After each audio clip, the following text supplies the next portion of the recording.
اعوذ باللہ من الشیطان الرجیم بسم اللہ الرحمن الرحیم ولا تأکلوا اور مت کھاؤ اموالکم اپنے مال بینکم آپس میں بالباطل ناحق طریقوں سے وتدلوا اور مت پہنچاؤ بہا اس سے الی الحکام حکام کی طرف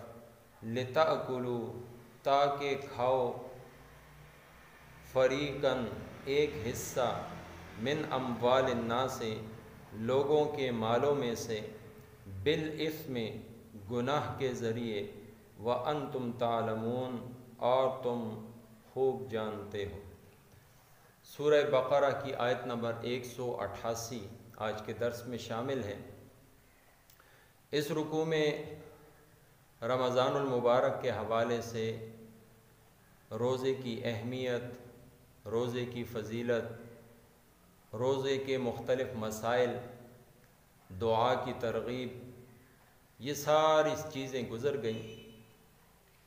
ان سب کا تعلق رمضان ہی کے مہینے سے اور روزے سے تھا، جتنی آیات گزر چکی اس رکوع کی۔ یہ آخری آیت بظاہر یوں لگتا ہے کہ اس کا اوپر والی آیات سے کوئی تعلق نہیں، لیکن یہ بات درست نہیں۔ اوپر روزے کا تذکرہ گزرا ہے۔ روزے میں کھانے پینے اور اپنی خواہش کو جائز طریقے سے پورا کرنے کی ممانعت طلوع صبح صادق سے لے کر غروب آفتاب تک ہے، اور گزشتہ امتوں پر اور ابتداءً مسلمانوں پر بھی 24 گھنٹے کی یہ پابندی ہوا کرتی تھی کہ شام کے بعد کسی بھی وقت اگر آنکھ لگ گئی اور نیند آ گئی تو اس کے ساتھ ہی دوسرا روزہ شروع ہو جاتا تھا، لہٰذا رات کو کھانا پینا اور جماع وغیرہ سے اس وقت ممانعت تھی۔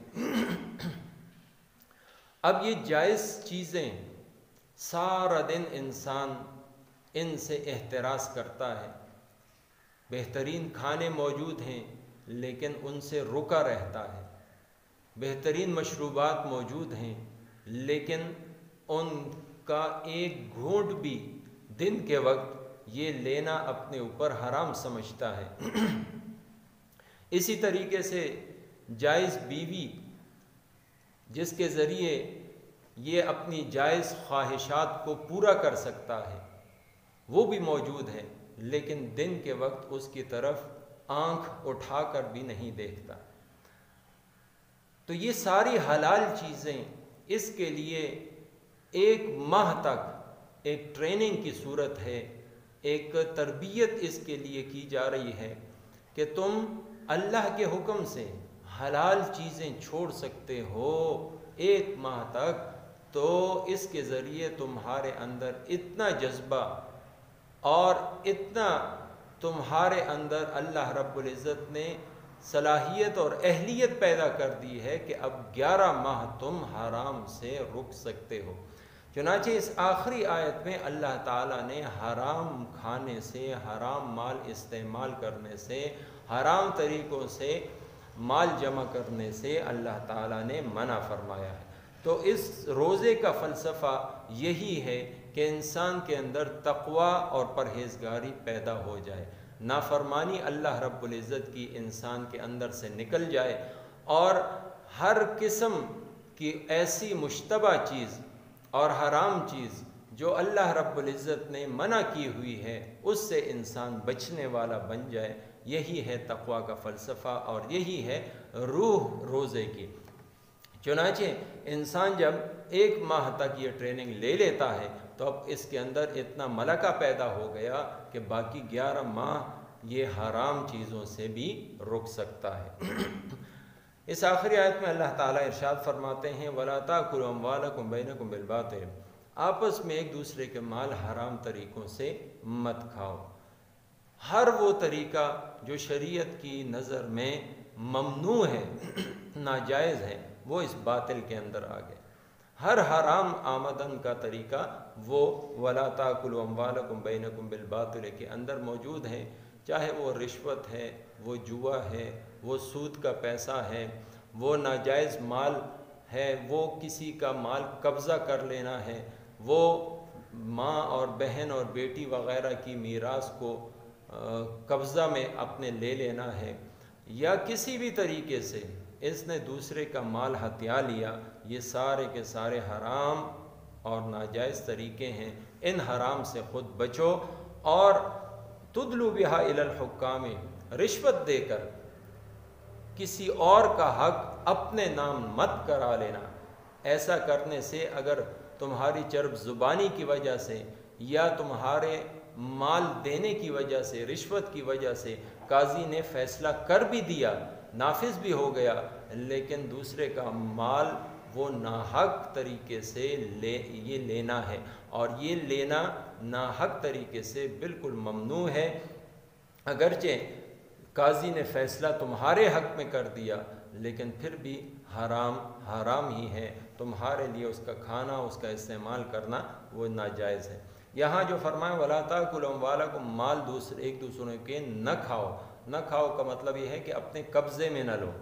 استعمال میں نہ لاؤ، ناحق دوسرے کا مال استعمال نہ کرو۔ اور تم رشوت دے کر ایک حاکم کے پاس کیوں جاتے ہو؟ فریقا من اموال الناس، کے لوگوں کے مالوں میں سے جو ان کا حق ہے، اس حق میں سے ایک حصہ اپنے نام کرا لو، بالاسم، گناہ کے ذریعے سے، رشوت کے ذریعے سے، ناحق طریقے سے، وانتم تعلمون، اور تمہیں خوب علم بھی ہے، یعنی تم جانتے بوجھتے حرام مال کو استعمال کرنا چاہ رہے ہو، تو اس سے اب تم بچ جاؤ، اس لیے کہ تمہاری یہ جو ٹریننگ ہو گئی ہے ایک ماہ رمضان المبارک کی صورت میں، اب تمہیں چاہیے کہ جس طرح تم حلال سے اللہ کے حکم سے 14 گھنٹے 15-16 گھنٹے تک بچے رہے مسلسل ایک ماہ روزانہ، تو اسی طریقے سے آئندہ 11 ماہ کے اندر حرام مال سے اور ناجائز آمدن سے بھی اپنے آپ کو بچا کر رکھو۔ اللہ تعالیٰ مجھے آپ کو اور سب مسلمانوں کو قرآن اور سنت پر عمل کرنے کی توفیق عطا فرمائے۔ وَلَا تَأْكُلُوا، اور مت کھاؤ، أَمْوَالَكُمْ، اپنے مالوں کو، بَيْنَكُمْ، آپس میں، بِالْبَاطِلِ، ناحق، وَتُدْلُوا بِهَا، اور مت پہنچاؤ اس سے، إِلَى الْحُكَّامِ، حکام کی طرف، لِتَأْكُلُوا، تاکہ کھاؤ، فَرِيقًا، ایک حصہ، مِنْ أَمْوَالِ النَّاسِ، لوگوں کے مالوں میں سے، بِالْإِثْمِ، گناہ کے ذریعے، وَأَنْتُمْ تَعْلَمُونَ، اور تم خوب جانتے ہو۔ وَمَا تَوْفِيقِي إِلَّا بِاللَّهِ۔